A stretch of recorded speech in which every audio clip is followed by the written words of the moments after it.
Hey, good morning, everybody. Um,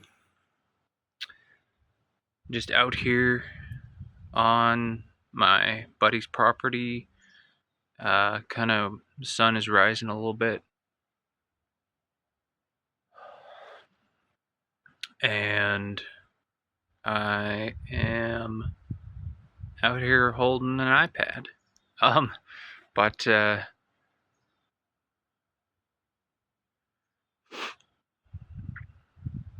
I just kind of wanted to talk a little bit about my concerns and thoughts on essentially industrialization. Part Okay, let's start. Sorry, this is a little shaky. Let's start with.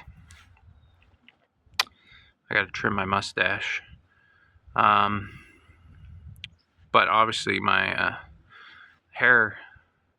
The rest of my hair is good. It's just my mustache that needs trimming. Um, so part of the concern comes from availability of resources. So, for example, ironworking, steel industry, big source of income.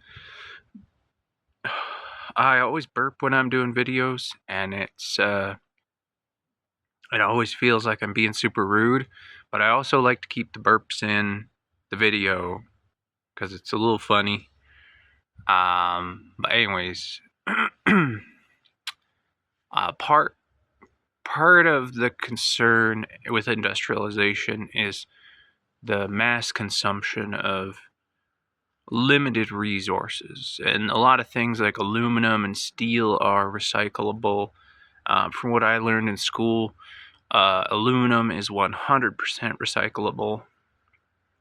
Steel, you lose some material to oxidization, well, when you melt it back down and reforge it.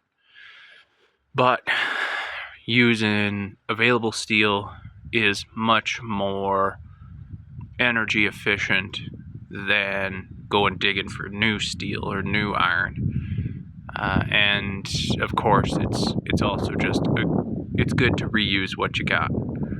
So, but there's more and more this idea that resources are sort of unlimited.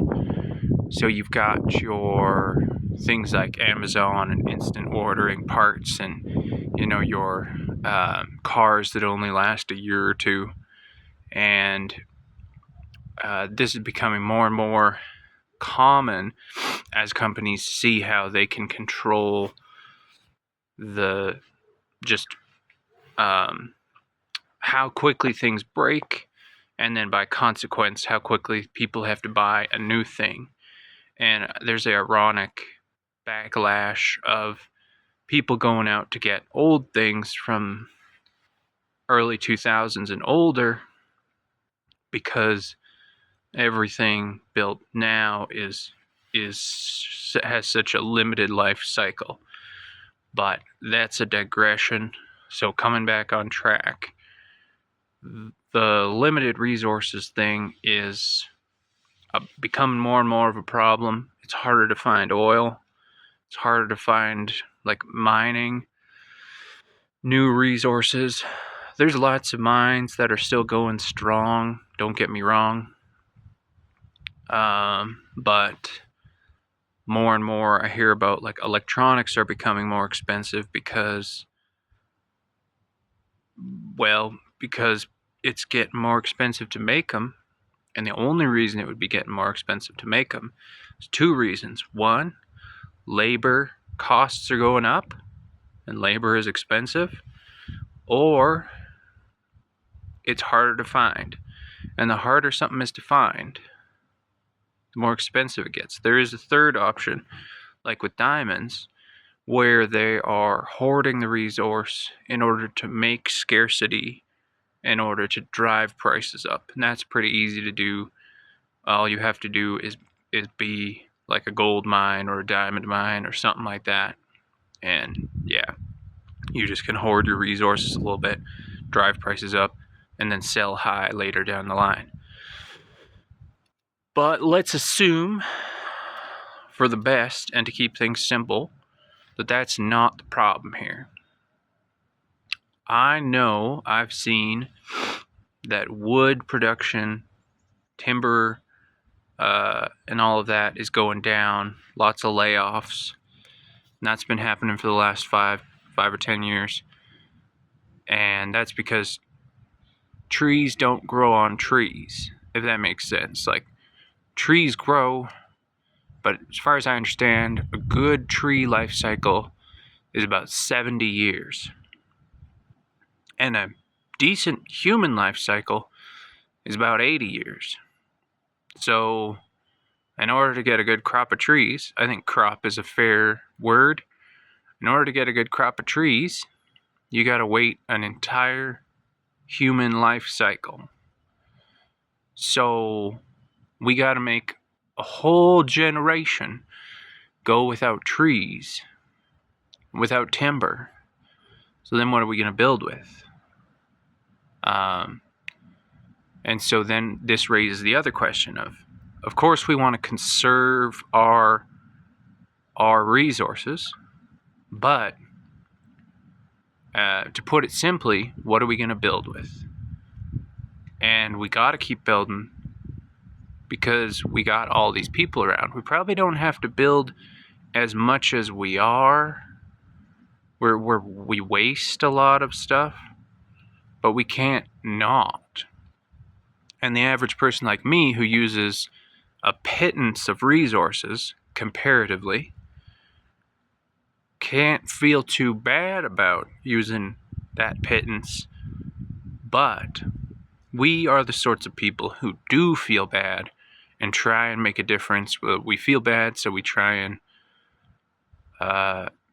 we spend a little more to use something that's recycled or refurbished instead of something brand new. And of course the downside to that is we're the ones who generally have less money because we are living this sort of lifestyle. Maybe we don't agree with the whole big industry thing. So that's the thing is, I understand big industry, but I also don't agree with it. And maybe it's just that big industry isn't trustworthy. I don't trust big industry. But it's fair to say that there's a lot of selfishness, and it's difficult to see how it's difficult to not feel bad about buying stuff when you know that the world is a finite resource and we're using it up so quick. Now, that being said, so no. Yeah.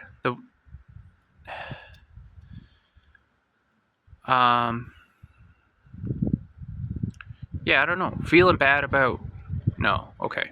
I gotta take a minute because I can't remember what I was talking about.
Oh yeah, I was going to quickly touch on the fact that, so,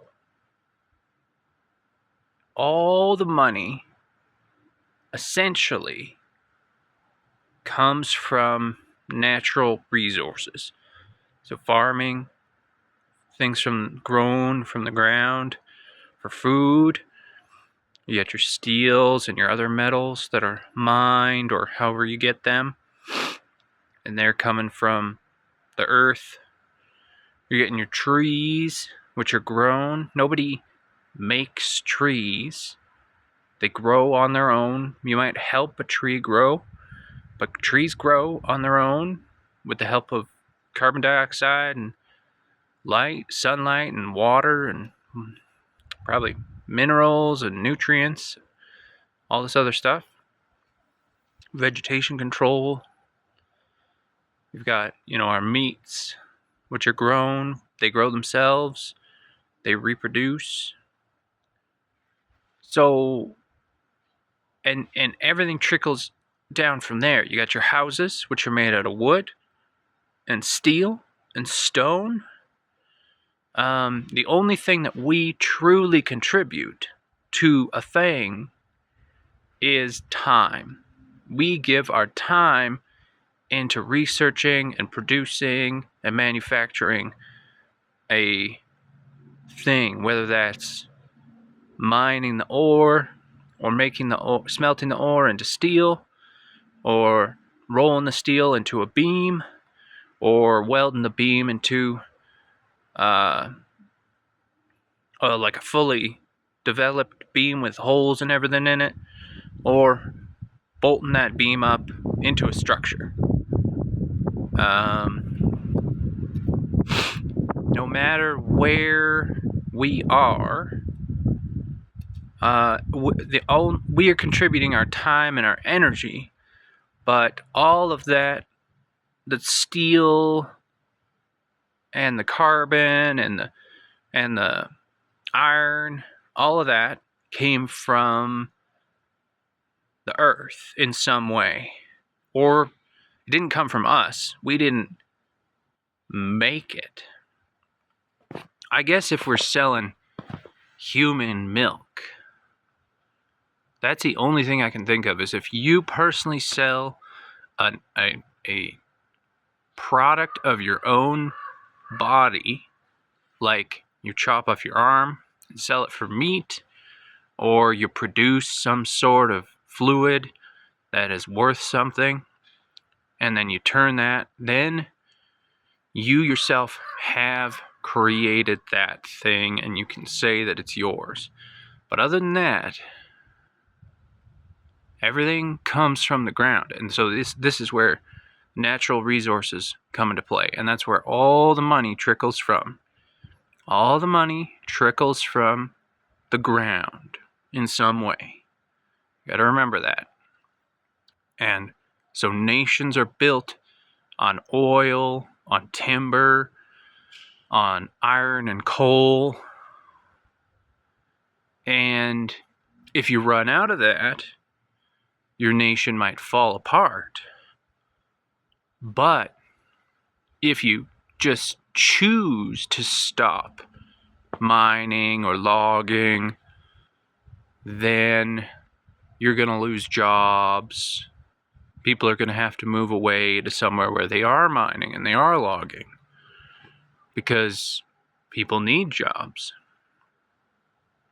So we have to keep mining and drilling and logging. We have to keep people, to keep nations and families going and just functioning not even in a healthy way, just at all. We need the natural resources to bring in, there's that burp again. We need the natural resources to bring in money to produce, to keep the cycle going. But in the same breath, these resources are limited And we need an alternative method of long-term survival. I'm not talking apocalyptic. Nothing's wrong. Everything's fine. But it's a conundrum. And it's stressful. And basically, I was hoping that someone in the comments could point me towards some sort of something to read or watch that might help me out a little bit, because I'm stumped. I can feel that like low grade anxiety for like driving my car and wanting to become a blacksmith and wanting to get into the timber industry, stuff like that. There's like a stress associated with wanting to do these things. But I also gotta like buy food, but that's pretty much it. I gotta buy food. And I want to go on trips to like Japan and stuff, which involves taking an airplane. And so it's like, wow, do I feel bad about taking the airplane? Yeah, a little bit. But also that airplane was going to take off whether I was on it or not. So should I feel bad about taking the airplane? No. And the more I learn about this sort of stuff, the more I understand, the less anxious I get. So I should keep learning, but it feels infinite and bottomless. And so it's a little scary. So, I mean, maybe nobody has answers, but at least someone can watch this and be there with me. To be like, hey man, I know exactly how you're feeling. This is how I deal with it. Or like, nah, I don't deal with it, but I feel it. And yeah, fair enough. So anyways, hope y'all have a good day. And thanks for taking time to listen to me talk about my concerns and being here with me in a small way. All right. Bye, everybody.